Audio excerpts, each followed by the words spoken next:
Hello, my name is Father Jacob Rouse, and I'm the pastor of Notre Dame Parish in Cresco, Iowa. And for today's Corona Minute, I would like to tell you that the 1993 film Jurassic Park is still one of my favorites as far as thriller genre and action.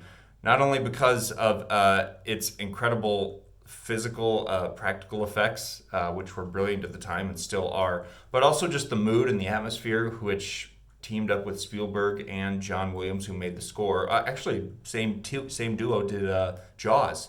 When I think back to some of those scenes in both movies, actually, I just get terrified because of how well executed they are. But one of the greatest things that Jurassic Park gave us, not only years and years of great filmmaking. By the way, I've only seen the first one. I never want to see anything after that, so fight me, whatever. But what it gives us is Jeff Goldblum's speech as an angry scientist or angry doctor at the very beginning. He says, "Your scientists were so preoccupied with whether they could, they didn't stop to think if they should."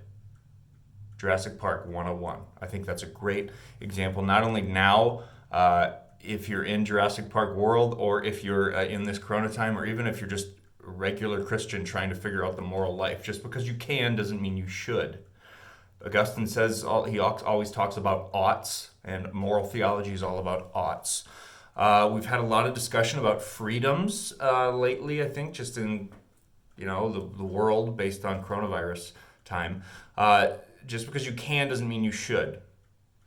Your freedoms, true freedom in this country during a pandemic and anytime, is not being able to do whatever you want. It's being able to do what you should do, which is love God with your whole heart and mind and love your neighbor as yourself. If those two things are hindered, then you are actually not free. That's what I'm going to put out there. So the fact that I'm free, I can do whatever I want. I can walk outside without a mask or go to the grocery store or join a protest or whatever. That doesn't mean that those are things that I should do. And I'm saying this all in the light of the archbishops and all the bishops of Iowa statement that just came out yesterday. Because with the governor, I think on Friday, I don't know, my days are all mixed up. Maybe it was Monday, actually. The governor said that everything's going to be open. A lot of things are going to be opening up. So a lot of people, therefore, asked me, and were asking the question, can we go to church this weekend? And unfortunately, the answer is no. I'm not happy about it, but I agree with it. The role of the bride is to receive the goodness and receive the sacraments. The role of the groom is to give it. So of course it hurts me just as much that I can't give what I was married to do, and you can't receive what you were baptized to do. So as much as it hurts, but I still do think it is the wise choice. I think it's too early right now. Plus, I don't really think a social distancing mass would be really all that prayerful or welcoming or inviting.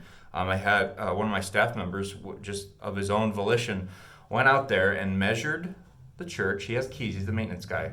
Back off. He measured the pews, measured everything, did 6 feet. He did the whole math and everything.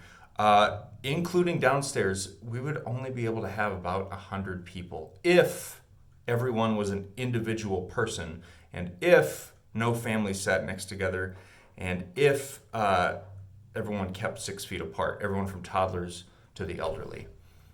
I don't like the idea of having only 100 people in the building.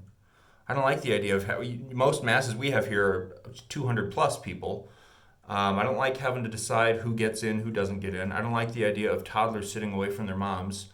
You'd put families together, yes, but I don't like the idea of masks. I don't like the idea of trying to have a prayerful, joyful liturgy in the midst of that kind of doubt and carefulness and all of that. And finally, God has not abandoned us. God gave us the 7 sacraments so that we can most completely and most fully reach Him. He does not need those to reach us. So that's why every single Mass I pray the act of spiritual communion. I pray that God forgives us and can forgive us of our sins. Yes, He will. He's merciful. He wants to. But it has to be in our desire, in our heart. Having Thanksgiving dinner with your family, the fullness of Thanksgiving meal is spending the whole day in all those tables pushed together and all that food. A second degree of that is being up in your room on FaceTime and just, phoning in. You're still there, you're still participating. It's not to that level yet. But that family still loves you, and that family still wants you there, and that family will still do everything they can to, come grab you from your video games to have you come downstairs.